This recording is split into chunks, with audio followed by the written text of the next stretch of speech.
Good morning, everyone. My name's Betty Cruz. I'm the president and CEO of the World Affairs Council of Pittsburgh. Our work is centered on global engagement and education. And one of the ways that we do this is through programs like the one we're hosting today to inform our community of critical global issues of our time. Extremism in modern society and its threat to international security is one of these topics.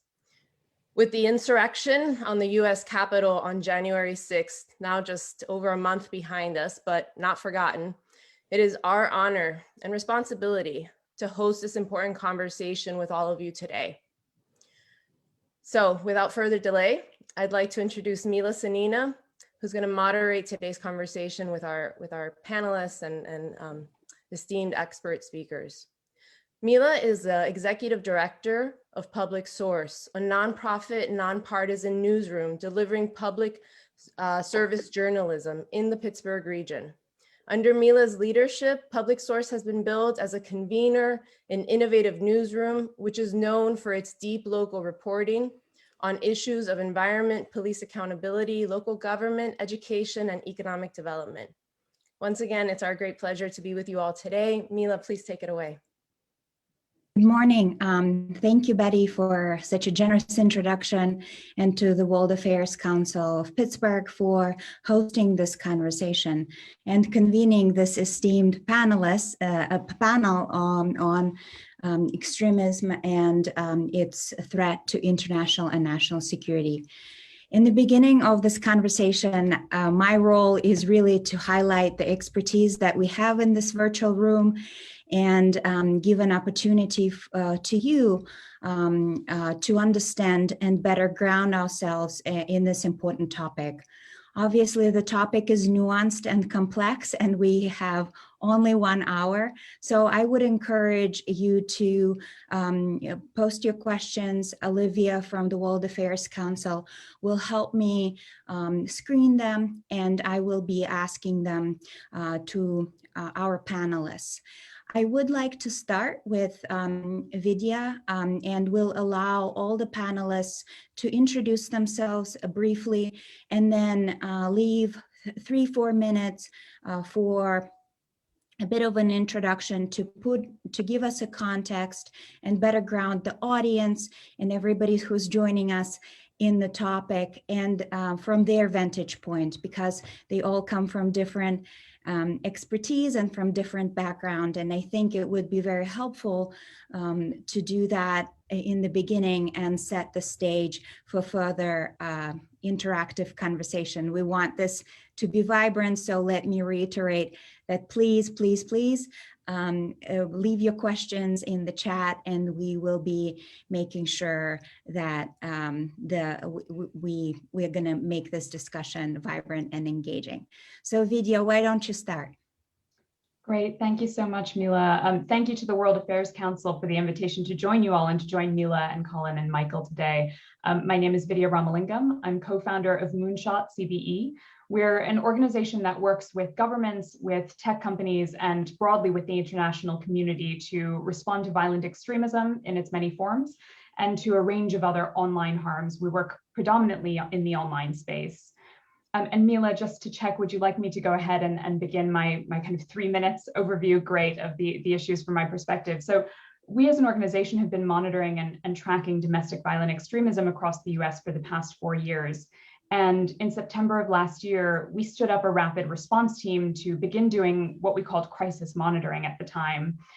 We released a report with ADL last week. I believe the webinar crew might be sharing links with you all to some of these reports during the event. I don't want to go too much into the findings around the problem, because what I'm hoping that I can add to the conversation today is more around solutions and around prevention.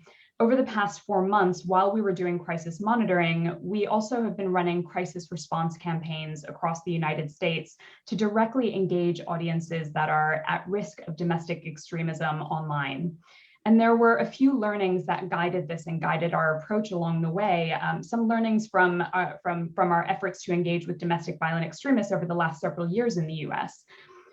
I'll just point out 3 learnings here which guided our approach. One is that audiences that are engaging with, whether it's white supremacist extremism or election-related violence content, those audiences are most receptive to interventions immediately after violent attacks. And we've seen this across the board over the last 4 years, looking at various attacks which have taken place across the US. We always see engagement with our counter-messaging campaigns spike after violent incidents. It happened after Charlottesville, after Pittsburgh, and it's happening now after El Paso. It's happening now after the January 6th insurrection. So there's a window of opportunity right now. The second learning, which has guided our approach, is as much as possible, it's important to draw lines between the types of threats that we're dealing with within domestic violent extremism to ensure that we're using the right intervention with the right audience. And the third learning, which guided our approach, is that across the spectrum, audiences are most receptive to what we call non-ideological interventions rather than explicit counter-narratives or content which tries to undermine the ideology. So as the context became more polarized over the past several months, and as the risk of violence was increasing after the election, we prioritized testing non-ideological de-escalation messaging. And we ran campaigns across the United States. These are ongoing campaigns focused on 4 audiences: on armed groups, on white supremacists, on QAnon adherents, and on individuals consuming election disinformation. And I just want to tell you a few of our findings around what seems to be working in our engagement efforts with these audiences. The most engaging of our messages has begun with the statement, "Anger and grief can be isolating." So on average, audiences were 17% more likely to click on that message than others we tested. And again, I'm talking about audiences across that spectrum, from armed groups, white supremacists, QAnon supporters, and election disinformation consumers.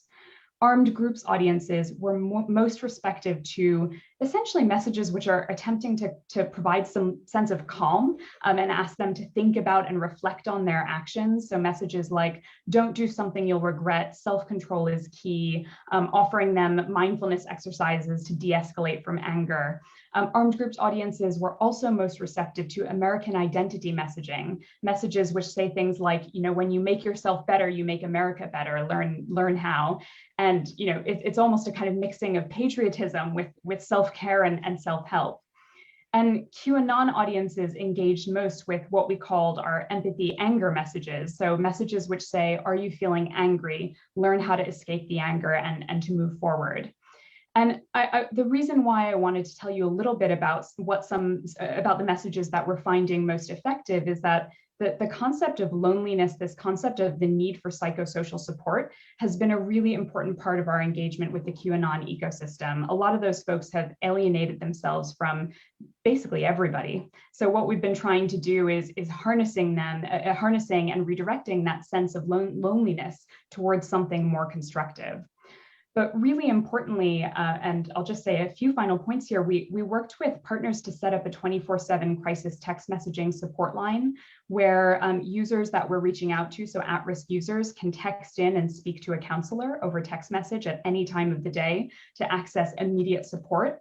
Now, we had this running during the 6th January insurrection, and we offered crisis counseling to more than 270,000 high-risk Americans during that January 6th DC violence. We've had over 70,000 engagements with this campaign, and we'll continue to be monitoring the take-up of it. But I wanted to just leave you with a couple points here. One is that there are opportunities here for us to meaningfully respond and to deliver prevention-oriented programming with audiences that are getting involved in this. We need to get the messaging right. It's really important for us to ensure that we're really building on an evidence base around how best to reach audiences that are getting drawn into violent extremism.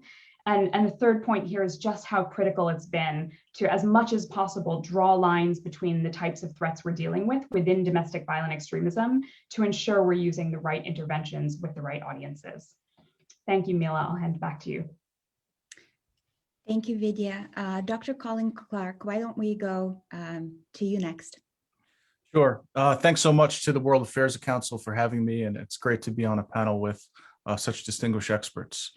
I really appreciate the opportunity. I'm Dr. Colin Clarke. I'm the Director of Policy and Research at the Soufan Group, New York City. I'm also a Senior Research Fellow at the Soufan Center. We've been studying this issue of far-right extremism for several years. And I think there's kind of 3 broad points that I'd like to focus on One, it's that the far right is bigger and more diverse than it's been in a long time. It's grown significantly over the course of the past several years.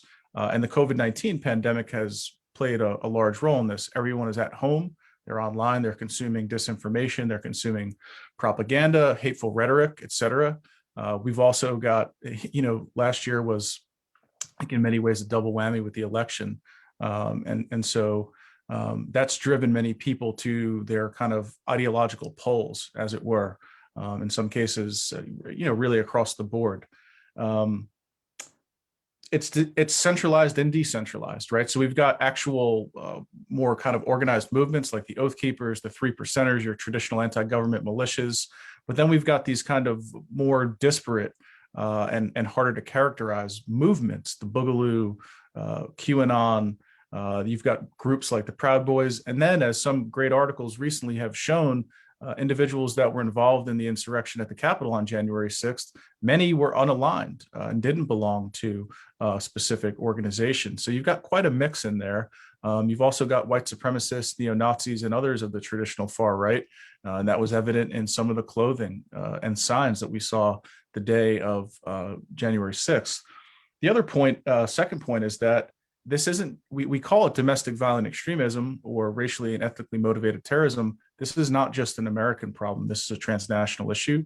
We've seen that with Christchurch. We've seen a number of issues in Germany, the UK, elsewhere. And there are growing linkages between elements of the far right. We've got groups that operate globally, groups like Atomwaffen, groups like the Base, the Russian Imperial Movement, the Nordic Resistance Movement, and others. I fully expect once COVID restrictions are eased and in some cases relaxed, that we're going to see more networking among individuals in this movement, among smaller groups. They often bond over sporting events like mixed martial arts. And unfortunately, there's going to be some other negative outcomes, which is as we start gathering in public places again, going to concerts and things like that, there's more soft targets that are presented for terrorists to attack. I think lastly, there are some real challenges that we face in countering far right extremism.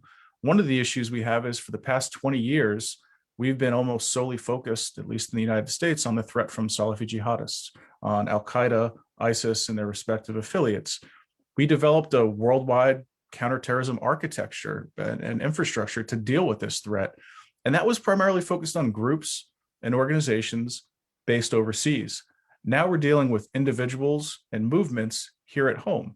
They also, American citizens have First and Second Amendment rights, right? So there's different rules, there's different authorities that are involved. We also lack a domestic terrorism statute here in the United States. That's the equivalent of the Foreign Terrorist Organization designation, the FTO. There's a lot of debate right now about, do we need new laws? Do we have adequate laws that just need to be enforced? And we're missing the political will there. So that's an ongoing discussion. I think the Biden administration, there's a clear sense of urgency that I feel in dealing with this problem. But there's still a recognition that we don't have all the answers. And I think that's one of the reasons I really look to Moonshot and other organizations of its kind to provide that empirical evidence on what works, right? We've made a lot of mistakes in CVE over the years, and I think we need to learn from our mistakes and kind of we're constantly improving and figuring out what best practices are. How do we get this right? How do we right size this without while avoiding rather some of the pitfalls that we've made in the past? And just lastly, before I turn it back to you, Mila, I'll plug some of the things we've been doing at the Soufan Center. We've got a new tool called Mapping and Security, where we're looking at all the individuals arrested in the Capitol insurrection, gathering data, affidavits and things like that, try to get a better sense of what that looks like.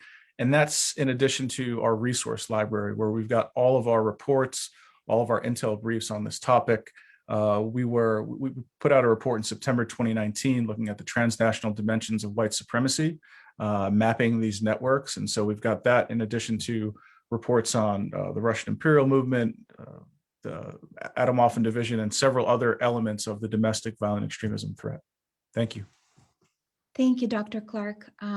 Dr. Michael Kenney, I'm going to go next to you. So just start with a brief introduction and then set the context for us. Super. Thank you, Mila. And thank you, Betty Cruz and the rest of your team at the World Affairs Council of Pittsburgh for the opportunity to speak with you this morning. My name is Michael Kenney. I'm a professor of international affairs at the University of Pittsburgh, where I also direct the Matthew B. Ridgway Center for International Security Studies. I was asked to address what is essential to keep in mind when we discuss right-wing extremism and the domestic terrorism problem in the US and internationally. So the first thing I'd like to say is that violent extremism and political violence perpetrated by individuals and groups on the far right is the most significant domestic terrorist threat that we face. I'm not thinking necessarily just about what the FBI and DHS tell us, but I'm thinking of incident level data sets that track terrorist attacks and fatalities over time. And what these show is that whether you're looking at the number of attacks or the number of fatalities, far right extremists have carried out more violent hate crimes and more lethal terrorist attacks in the United States than other sorts of violent extremists, whether across the political spectrum.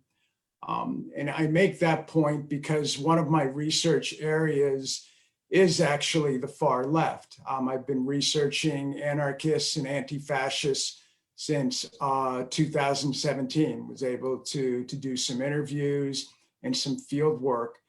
And I sometimes worry about making a false equivalence, because if you just look at the data are pretty clear. And in terms of, again, whether you're talking about attacks or fatalities, right now, as Colin did a great job explaining, the domestic threat here in the US stems more from the far right. I believe that this threat may prove exceptionally challenging to confront, and there's a number of reasons for this.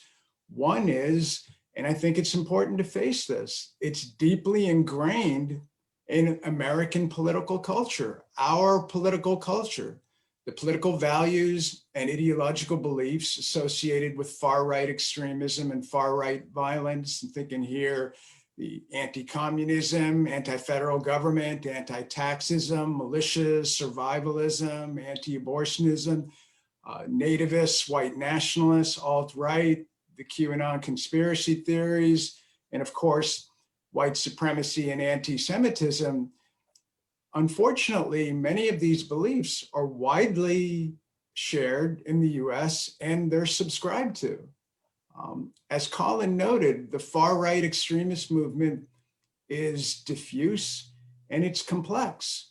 Everything from white patriots, white nationalists, white supremacists, Klan groups, skinheads, other neo-Nazi groups, militias with the racist bent, Christian identity groups, and then more recently, the Boogaloo Boys, the Proud Boys, Atomwaffen, the Base, Patriot Player, the list goes on. Many of these groups share the same ultimate goal, and that is to work towards creating some sort of white nationalist or white ethno-state. Many of us find these beliefs to be abhorrent and counter to creating a vibrant, pluralistic, and diverse society. However, the beliefs themselves are not illegal to hold, which presents another challenge, right? In the current polarized political climate, the transformation from being an otherwise law-abiding extremist to becoming a violent extremist who engages in illegal activity, whether that's conducting terrorist attacks or plotting an insurrection, can be surprisingly quick. This process can be propelled or pushed along by certain stresses and triggers. And these include triggers that appear to have little to do with politics. And that ties into Colin's recent point, or previous point, about the COVID-19 pandemic, right? And the incredible costs that we as a society has borne, the lost jobs, the failed marriages, the deaths of loved ones, other major life events. These can help propel people along the path of radicalization.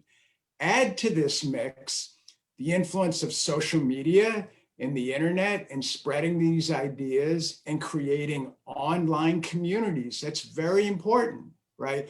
Online communities where people, like-minded people, can congregate, where they can create shared social identities that give them a sense of purpose in their lives. And yes, in some cases, share information that can be used to plan and carry out violent acts. So when you add all of this together, I fear we're confronting what might be called a perfect storm of radicalization. Let me finish with two very quick points. The threat of far-right extremism and violent extremism in the United States is not new. These trends go back years. These trends precede Trump. They go back decades, okay? Yes, it's become worse in recent years, and I think Colin is absolutely right about that. But there's a larger history here that it's important at least to acknowledge. Our country has been dealing with racially motivated political violence and terrorism for hundreds of years. So it's really not new in that sense. And then the last point I want to make is the larger ecosystem of political violence and extremism in the United States internationally goes way beyond the far right. So while we now are rightfully directing greater attention to confront the threat we're talking about, we also can't forget that there are other threats and potential threats out there. I'll stop there. Thank you, Dr. Kenney. I see a lot of questions coming in from the audience, so thank you. Keep them coming. I will start asking and screening them at 9:40. So thank you for that engagement. I would like to start with a question that is a bit on a micro and macro level. Micro is for a regular citizen, whether you are in Pittsburgh or elsewhere in this world, if you are, what can you do in combating or, protecting your community against the growing force and growing influence of extremism in our society? And on a macro level, how can society, or how could a society measure its success in combating extremist activities? So whomever wants to start first. I'm happy to start. It's a great question, Mila, and the first question is an important one. What can our everyday citizens do in their community? And even many of us have family members and friends and people that we know who have consumed disinformation content related to the election, even disinformation content related to the pandemic and to COVID-19. So this is a real challenge for all of us. And I think one of the most encouraging findings from our digital campaigns to reach these audiences online is that audiences that are consuming this content seem to respond well to messages that really just ask them questions, about themselves, about their values, about the people that matter to them, and reminding them and bringing them back to the immediate people in their community around them. One of the messages that we found resonated the most with domestic extremist audiences was messaging which was asking people to reflect on their loved ones, their neighbors, their family members, and reminding them about their loved ones when they're considering the possibility of doing something which might be violent or aggressive or destructive in some way. And so that to me is a powerful reminder of the importance of the people that surround any one individual that's at risk of getting involved in these movements. Those people immediately surrounding that individual are going to be the most powerful actors in potentially pulling that person away from what could be a destructive movement or a destructive ideology.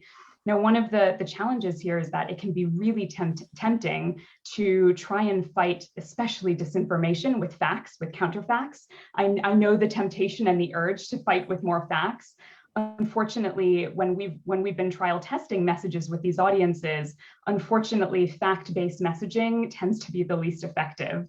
The messaging which tends to be most effective is messaging which is non-judgmental, non-ideological, but is really just trying to reach that person on a human level. So I guess my advice for folks that are thinking about how to engage with this in their community is, number one is grant the person that you're dealing with the opportunity to change, the possibility to change. We have to believe that they're capable of change. But then secondly, to resist the urge to fight with facts and to try and actually form human connections and remind that person of the impacts of potentially destructive behavior on their loved ones.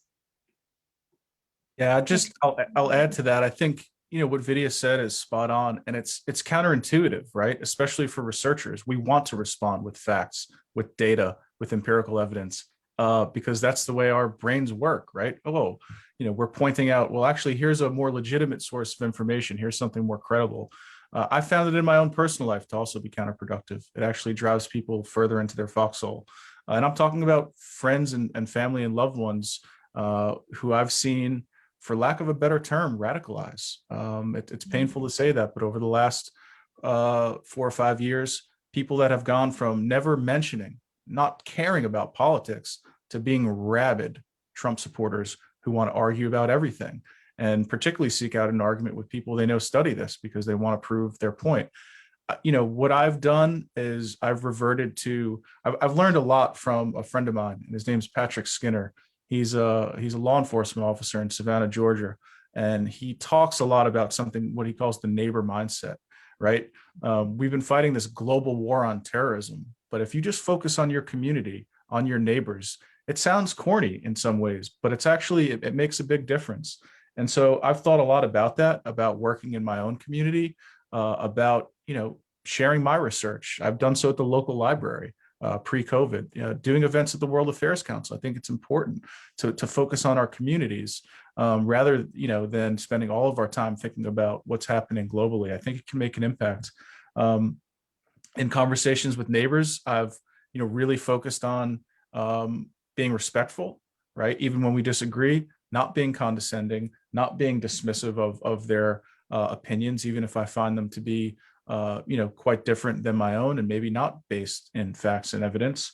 And I often think about Robert Putnam's work recently, Bowling Alone, right? The kind of erosion of civil society and our social fabric. So especially post-COVID, I have a list of things that I used to take for granted and that I want to do now. And that's doing things in my local community, whether it's coaching Little League or volunteering at a soup kitchen. I mean, I really think things like that matter because that's how we're going to cross this divide with our neighbors, to show the human side of ourselves. Not, it's not a political discussion or debate, especially in highly polarized times. Show your humanity, right? And I think that kind of begins to thaw some of the bitterness and anger that we've seen develop over the last several years. Thank you. I think that also breaks the heart of a journalist when you hear that facts may not be so effective in combating those type of views. And I think I get that question also very often when people say, well, my relative on Facebook page posts all sorts of content. I have this urge to call them out. Should I do that? And I have not seen it work. I think that it actually radicalizes, people are embarrassed and it actually makes them sort of dig in and radicalize further. Dr. Kenney, do you have anything to add? Just to agree with the points that all three of you have been making, I've seen that in my own work as well. It tends to be counterproductive. The temptation is obviously there because we abhor the views. We don't appreciate the ideas, and it's not just about being on the other side of the political aisle. It's more to it. It's about the racism. It's about the supremacism. But when we, confront with facts, to Vidya's point, or when we push people in an aggressive manner, they don't just fold, they push back, and it often helps drive them back into the arms of the very people, the very communities that are on the extreme.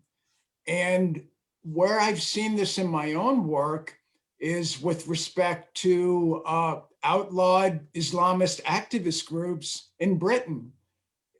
The same thing happened there, because in that research, I was able to interview both people that were actively involved in this particular group called Al Muhajirun and people who had left.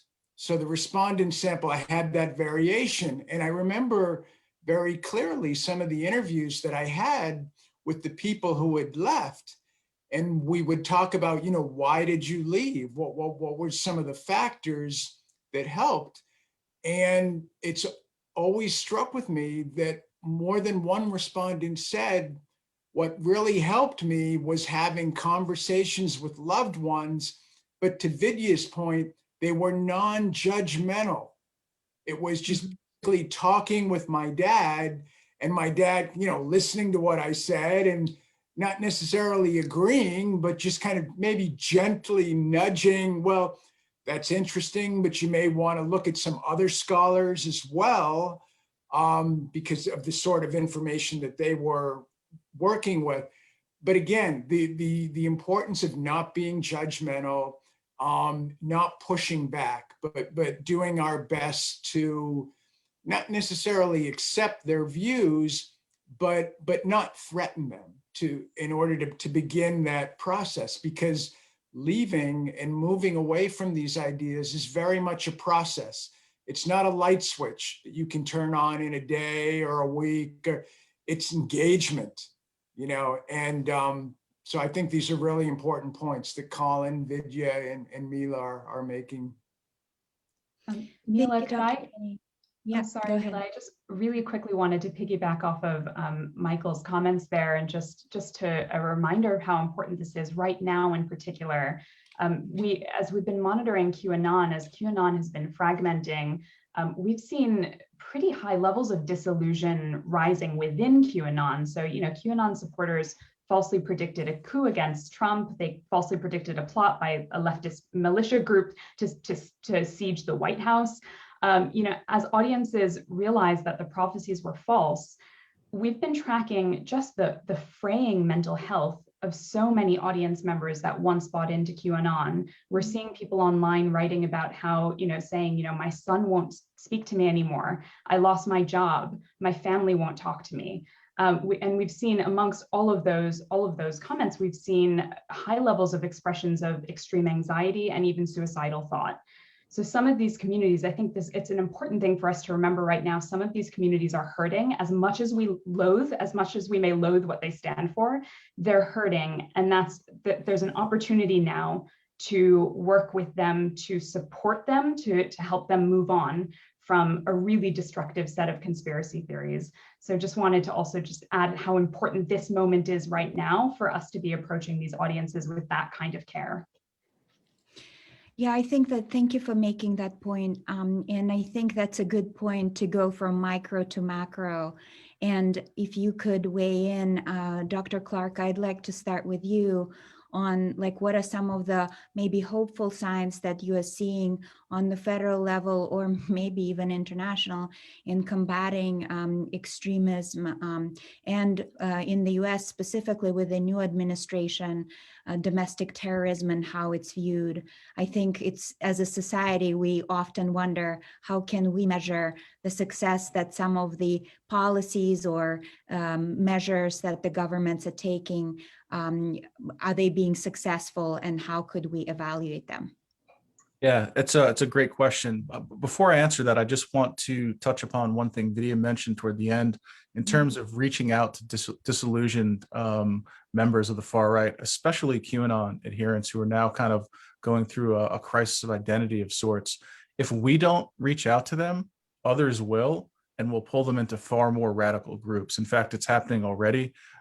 We see it on Telegram and very open discussions of by groups that are far more sinister and nefarious of saying, how do we co-opt big elements of this movement and use them as cannon fodder, essentially, and enlist them as foot soldiers for their own purposes. So I think, if that's not motivation for us to give people a second chance, and I'm a big believer in second and even third chances, right? Because who among us hasn't made mistakes in our lives? I think we really need to lead with empathy there.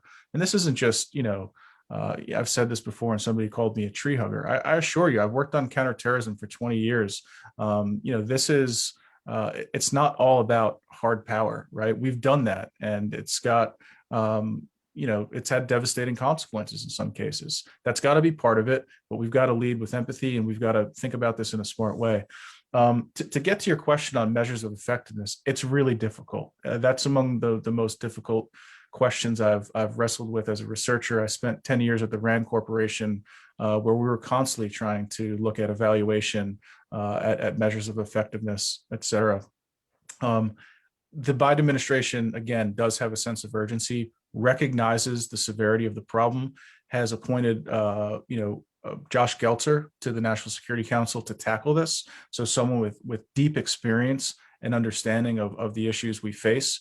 And I think the conversations I'm hearing are lead me to be optimistic, because I hear a lot of caution. We don't want to replicate the global war on terrorism at home in the United States, and we don't. However, I think there are lessons we can learn, right? Both mistakes and progress that we can apply to this fight against the far right.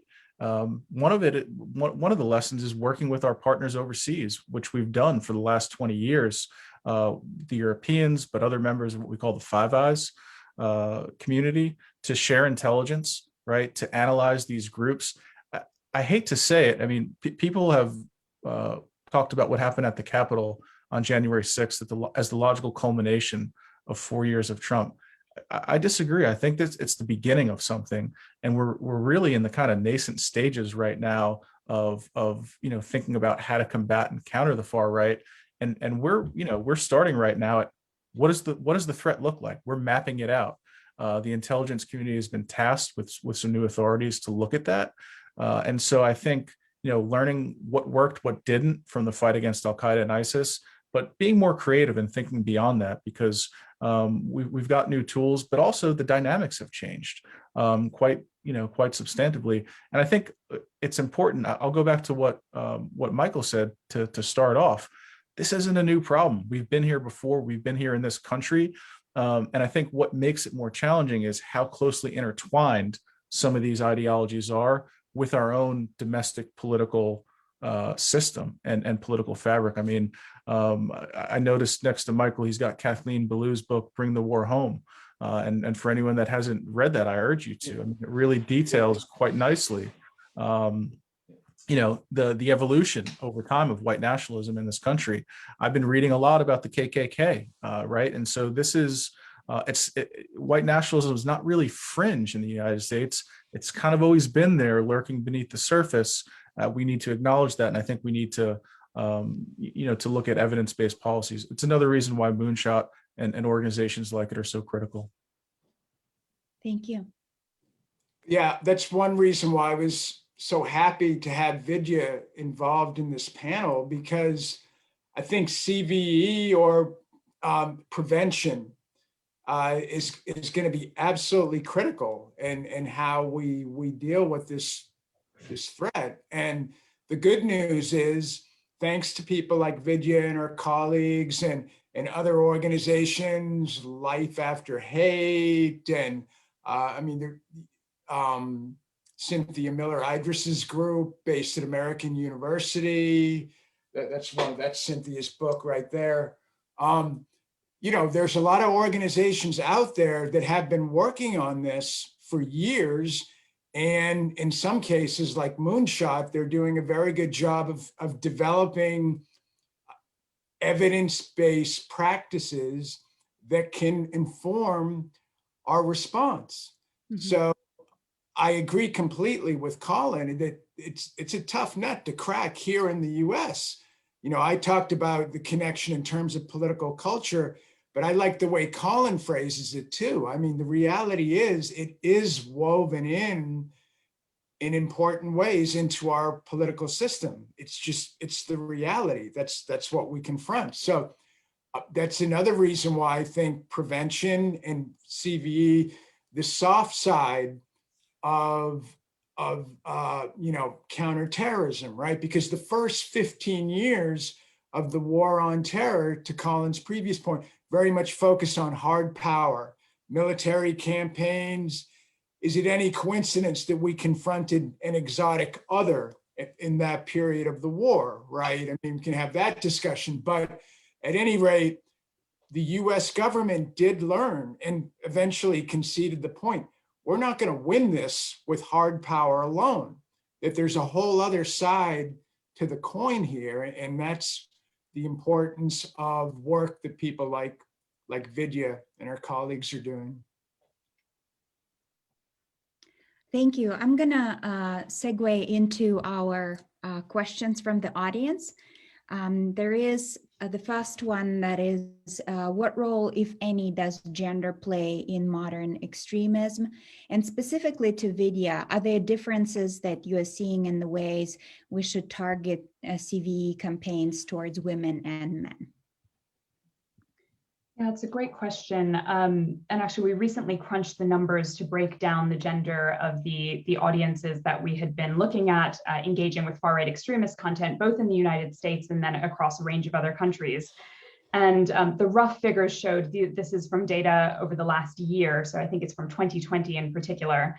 The data showed that in the United States, the countries were United States, Canada, all of the Nordic countries, Australia, and New Zealand.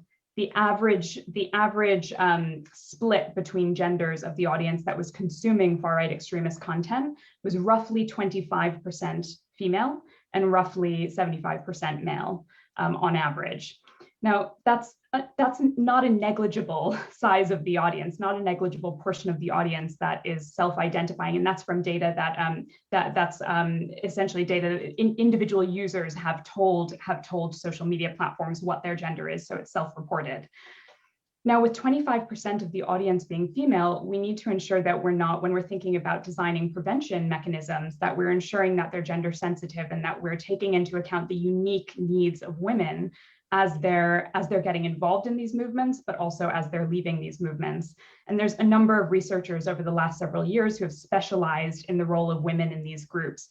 In the US, there's Kathleen Blee, who has done longstanding work with women in the KKK. There's a range of other very well-respected researchers whose research has underpinned our approaches and how we've specifically sought out to reach women. But I think it's an important point that there's a lot of conceptions and preconceptions which can risk driving our design of programs, and we need to ensure that we don't go in with any assumptions.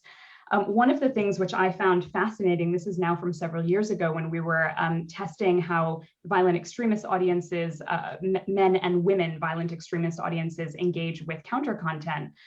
We actually found that, and this was actually in a jihadism context, in our global jihadism campaigns, we found that women who were engaging with jihadist content were more likely than male audiences were to engage with military-oriented content. So content which was focused on war and military narratives.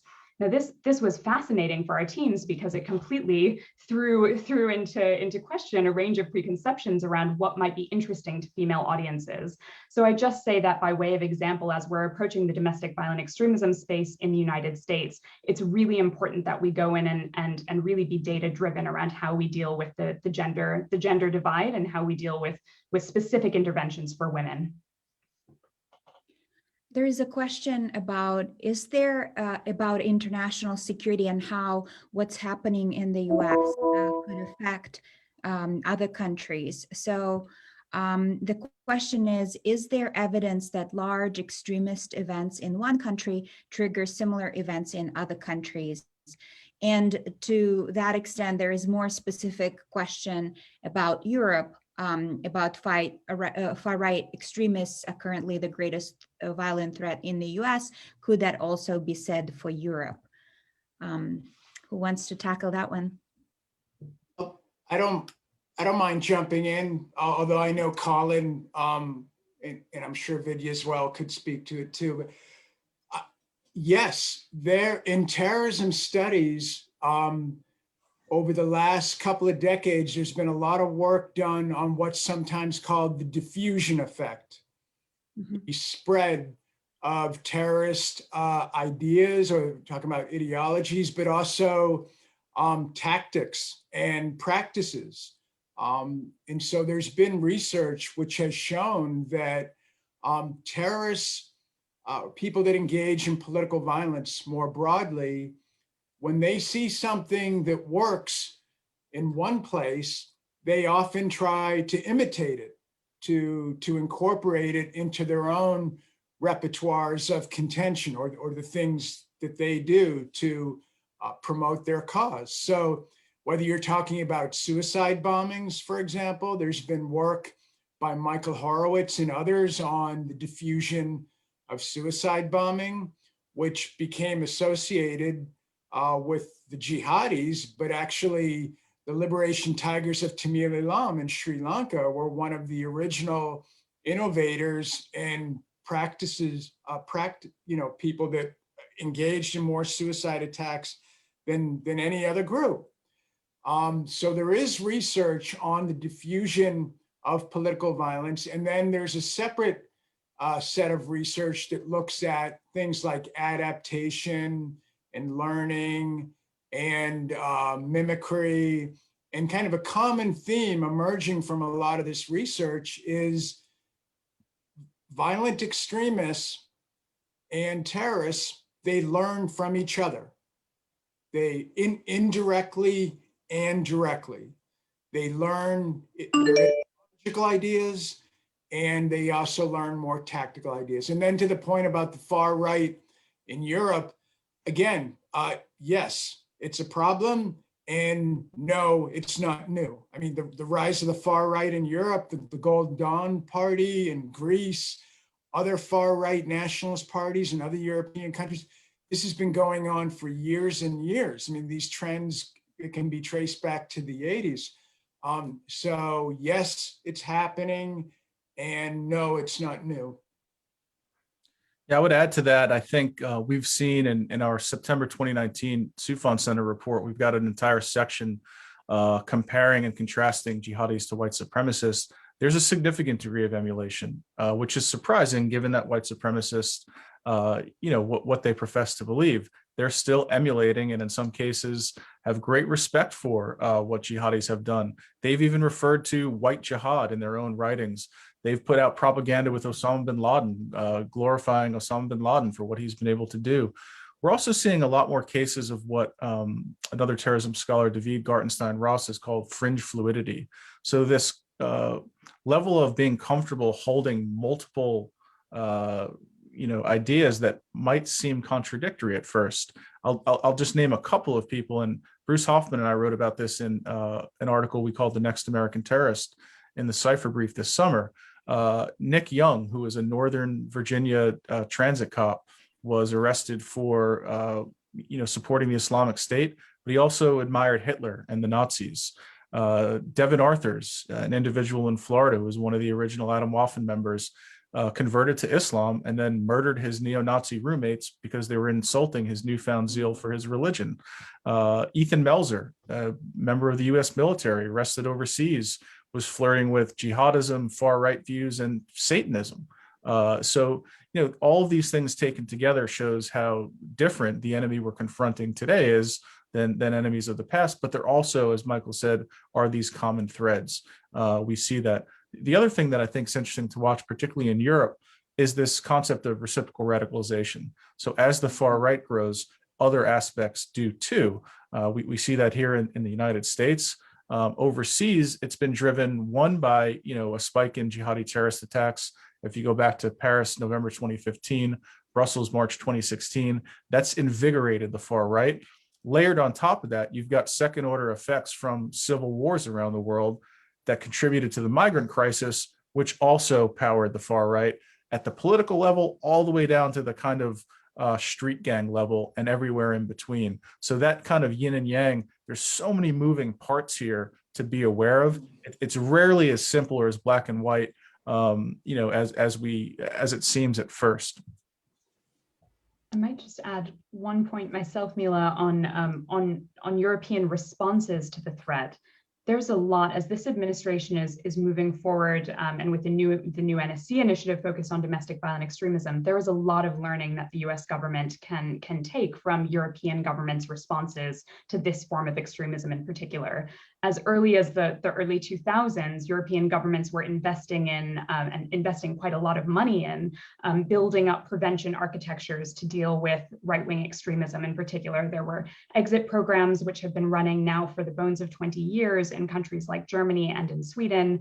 And what that means for us is that there's a lot of evidence that we can draw on. Now, Europe had its wake-up moment back in 2011 when the attack happened in Norway on the island of Utøya and in Oslo. That was a real wake-up moment for European governments. At that point, in the following months after that attack, I ran the European Union's first intergovernmental initiative on this form of extremism. But that was back in 2011, and there was a lot of investment in learning, in capacity building, and policy development. So I do think, as the United States is looking at how best to build up our architecture and adapt our architecture to deal with this form of extremism, we should certainly be looking to our European partners to learn. That's excellent. Thank you for adding that point. That's a very helpful comparison. There is a cluster of questions about why. So I'm just gonna read 3 of them, and if you could share some insight. So the first one is why are conspiracy theories so contagious? What are some root causes of violent extremism in the US? And there is a specific question about economic and social inequality. Has the rise in social and economic inequality worsened the violent extremism?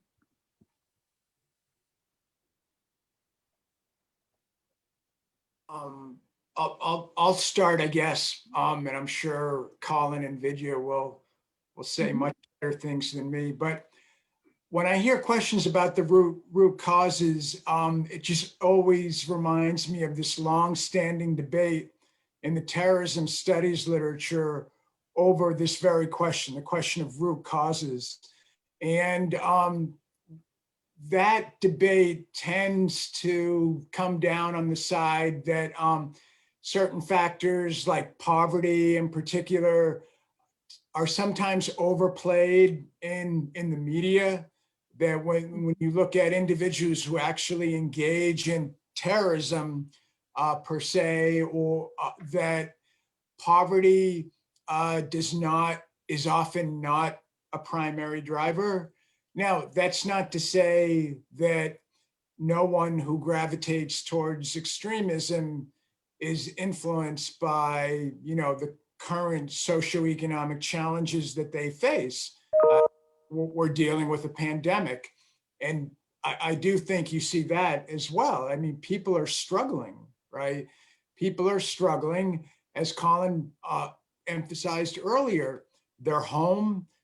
Some people more time in their hands. They're going online, absorbing all sorts of conspiracy theories, other ideas. And again, I do think what is another important driver that we've mentioned before, but I want to stress again, is this sense of seeking and this sense of belonging, right? That individuals who gravitate towards these ideas and these movements, they're often seeking something in their lives for whatever reason. Maybe they're struggling in some area of their life, and they're looking for something higher, maybe a higher purpose, a bigger purpose than what they're dealing with. And they sometimes find it being a member of a larger community, and that community in some cases may be expressing some very extreme ideas, but those ideas can provide answers to the people that are seeking, and the community provides a sense of belonging. And so their identity can get wrapped up in this experience. And that's one reason why I believe some people were proving so susceptible to the QAnon conspiracy theories. From the outside looking in, it's like, wow, those are some pretty warped ideas. How does that happen? I don't think that's what people experience. I think they experience sense of community with the people that they're spending hours and hours each day interacting with. You know, in-group love, to quote Mark Sageman, is often as important a factor in helping people to radicalize. And you can really get in-group love or through these online communities. Yeah, I'm not an expert on conspiracy theories, but I've spent a lot of time over the last year, more so than I ever thought I would, reading about QAnon and reading some of the literature on conspiracies. I know we're pressing up against time, so I'll be very brief, but I do want to echo a lot of what Michael said, and especially speak to QAnon. It can be empowering, right? It gives people a sense that they're in the know in a way that others aren't. And that's a kind of bonding mechanism in and of itself. At a time, again, we can't dismiss the impact of COVID-19. People are isolated, they're vulnerable, right? They're looking for something they can control because they can't control most of the things that are happening around them. You know, we also have to look at some risk factors here.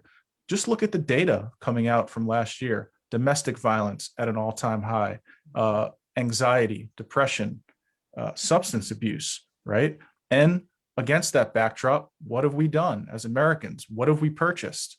Guns and ammunition, record sales of guns and ammunition. So people are angry, they're anxious, and they're well armed. And that's really not a good combination, especially when they believe that, you know, if they take action.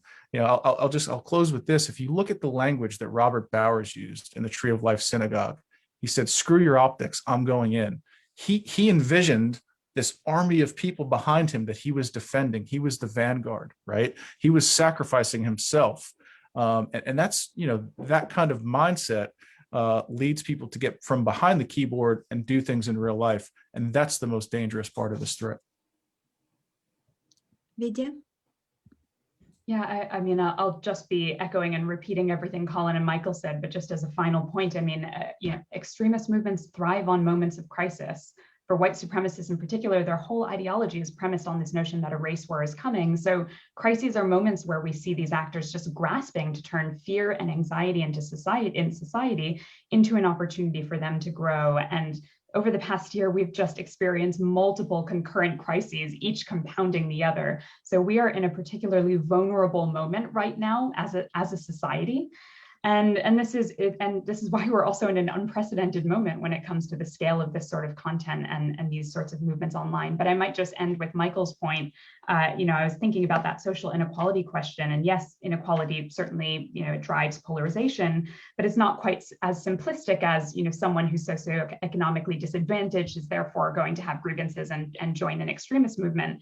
Time and time again, when I've met with individuals who were in these movements who have now left, their stories are each unique and different, but the common thread, and you know, I've met people who were homeless and joined white supremacist movements, and people that were incredibly wealthy and joined white supremacist movements. But the common thread across all of those stories and hundreds of stories really is that sense of belonging, that need for belonging. So to go back to Colin's point from earlier in the conversation around you know, our neighborhoods and really getting local and focusing on the community around us, that is, I think, where the solution is going to be. And we need to find ways to sustain that, to build resilience at the community level across the US. Thank you. I will end as we are approaching 10 a.m. I will end with first a request. There is a link to a survey that Olivia posted in the chat. Please fill it out. It's very important for the World Affairs Council to know how we've done today, and also how can we tailor the programming to the community that the World Affairs Council fosters. Many thanks to the authors of this insightful conversation. I would encourage everybody to follow the work of Moonshot and also Dr. Clarke's and Dr. Kenney's work. There were a lot of readings that were mentioned here during the discussion.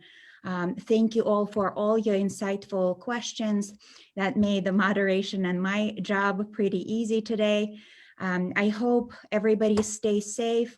There will be resources that will be sent out. There will be a recording of this session, and also some of the writings and research that were referenced will also be included in that e-blast.